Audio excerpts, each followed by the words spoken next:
বিসমিল্লাহির রহমানির রহিম। আসসালামু আলাইকুম এভরিওয়ান, ওয়েলকাম টু জুয়েল হোমি হল। অল ভিউয়ার্স সকলে কেমন আছেন? আজ একটি নতুন স্পেশালিস্ট ভিডিও নিয়ে আলোচনা করব। ভিডিওটি হলো হাঁটুর বাদে যা করণীয়। দেখেন এভরিওয়ান, এটি একটি গুরুত্বপূর্ণ একটি রোগ। আমাদের মাঝে দেখা যাচ্ছে যে বিভিন্ন বয়সে বিভিন্ন সময়ে বিভিন্ন ব্যক্তিদের এই হাঁটুর বাত রোগটি দেখা দিতে পারে।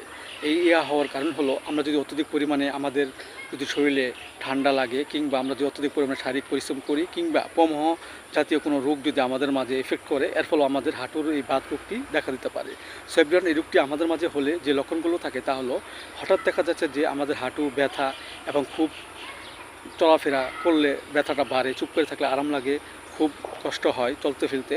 এই ক্ষেত্রে আমরা যে ওষুধটি সেবন করব সেটা হলো ভায়োনিয়া 30 2 ফোঁটা করে আমরা সকাল বিকাল 2 বার সেবন করতে পারি। এছাড়া দেখা যাচ্ছে যে আমাদের হাঁটুতে যদি বাতরোগটি দেখা দেয় এবং হাঁটুটি ফোলা এবং একটু হাত দিয়ে চাপ দিলে ব্যথা বেশি হয় এবং রাতে যদি বাড়ে, এক্ষেত্রে অবশ্যই আমরা যে ওষুধটি সেবন করব সেটা হলো কেলো হাইড্রো 30 2 ফোঁটা করে আমরা সকাল বিকাল 2 বার সেবন করতে পারি।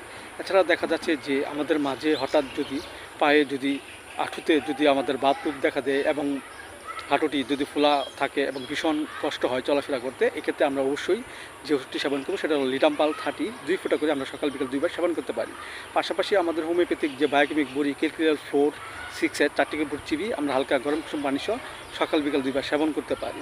এতে করে আমাদের মাঝে যে হাঁটুর যে বাত রোগটি দেখা দিয়েছে তা আস্তে আস্তে ভালো হয়ে যাবে এবং সুস্থ বলতা ফিরে আসবে। সো এভরিওয়ান, ভিডিওটি ভালো লাগলে অবশ্যই আপনারা সাবস্ক্রাইব করবেন, পাশে থাকেন। Thank you so much.